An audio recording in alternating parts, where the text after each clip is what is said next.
Guys, and welcome back to my channel. If you're new here, thanks so much for clicking in on the video. Don't forget to subscribe if you like what you see and click the notification bell to be notified when I post new videos. Like you can tell by the title of the video, today we will be making Cuban green split peas or chicharos. Now my son was feeling a little bit under the weather and I knew that this was the perfect meal to get him to eat. He absolutely loves these and I promise you they're so quick and easy to make. What I love to do is go ahead and make them on like a Sunday or a Monday and I'll just store them in my fridge. You can freeze these as well and then you just have beans on hand for the entire week, or whenever you want some beans to go with your rice, you just grab and go. You can take them from your freezer and they are ready to go. Like always, I will be listing all of the ingredients and their measurements in the description box below. Before this recipe, you will need some manteca de puerco. I'm using manteca de puerco. It's rendered pork fat, but you can go ahead and use extra virgin olive oil if you wish. Some garlic salt, some oregano, ground cumin, and then over there in that bowl, I just cut up some tocino, some smoked pork belly, some chorizo, some onion, green pepper, and I have some garlic that I just minced up. I'm showing you how I cut my chorizo and my tocino. Keep in mind, if you are feeding this to a younger child, please don't cut any choking hazard sized meat. I also am using a bag of El Sembrador brand, my favorite brand. I'm using a bag of their green split peas. I'm using some tomato paste. You can use tomato sauce as well.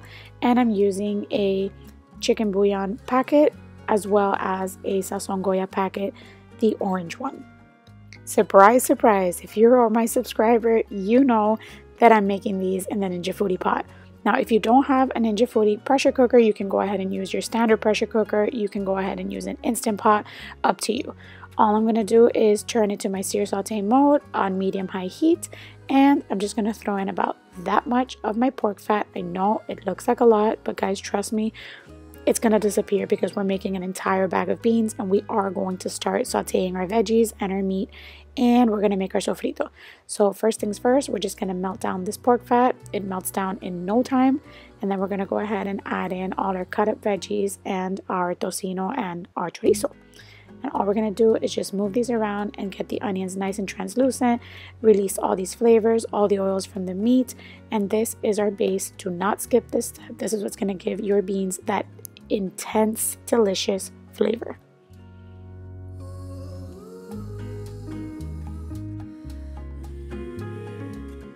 Once my onions were nice and sweaty and they were translucent, and I just, guys, the smell, if you've ever smelled a sofrito like this, you know it's heaven. So once I was at that point, I went ahead and threw in my entire bag of beans, just boom, just the dry beans, just threw them in there, and I just gave them a mix.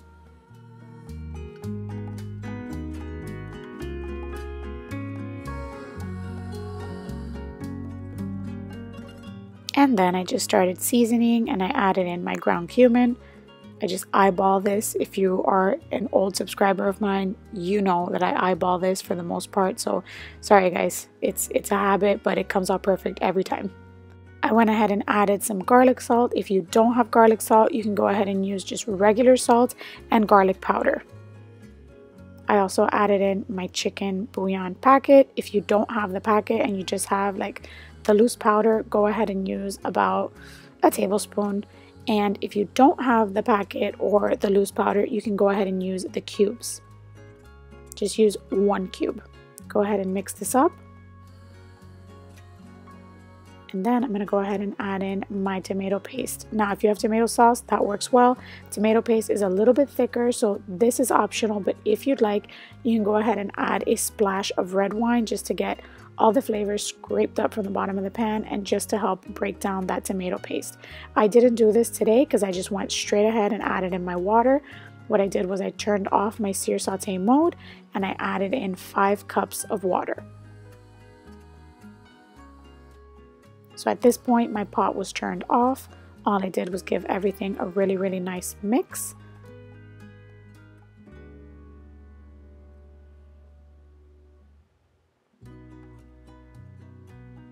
And then I added in my Sazon Goya packet. Now, I don't like to add my Sazon Goya packet when there's no liquid because I feel like it just stains everything and it doesn't really mix well. So I do like to add my Sazon Goya when I add the liquid.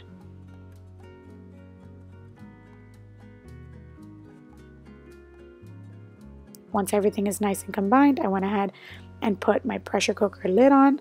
I made sure that the vent was in the seal position, and I just turned my pressure cooker onto the pressure cooker setting, low heat, for 10 minutes.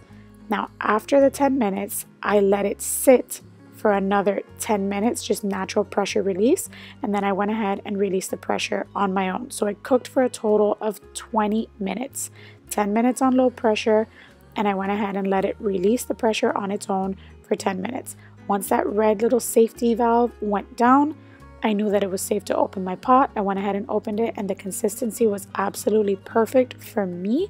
If you find this is too runny, which it shouldn't be, do keep in mind, if you refrigerate this, it will thicken up quite a bit. But if you find that it's a little bit on the runny side for you, you can always go ahead and mix equal parts of cornstarch and water, and you can make a slurry, add it in there, bring it to a boil, and that should thicken it up for you. Usually what I do is about a teaspoon of water, a teaspoon of cornstarch, or a tablespoon of cornstarch, a tablespoon of water, depending on how thick you like it. For me, the 5 cups were just right. Another beautiful thing that I love about this pot is that once you're done, you can just throw the lid back on and press the keep warm setting, and it will keep warm until you are ready to eat. So that is it, guys. This is how my chicharos turned out.